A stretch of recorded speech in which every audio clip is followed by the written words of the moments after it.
عشان يلعبوا الولاد حواليه ويتونسوا بالليل. مش راح احكي شيء خارج عن قناعاتي.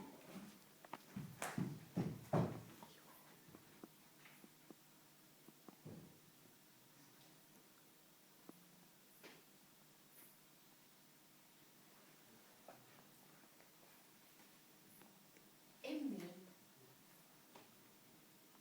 كانت دايما تنق علي وتقول لي يما يا حبيبتي ولك الله يرضى عليك يرضى كلبي وربي، ولك انك جهدي يما عشان نعرف نجوزك، ولك اعتني يما.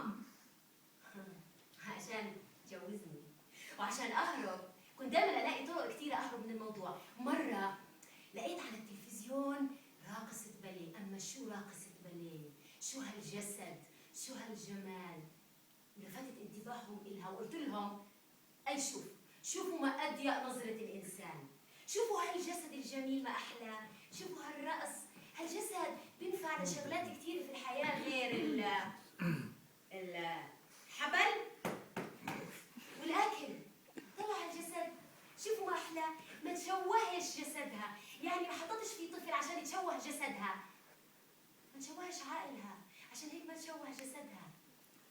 أيوه في أحلى من الرقص. الرقص أجمل فن اخترعه الإنسان لإظهار جماليات الجسد.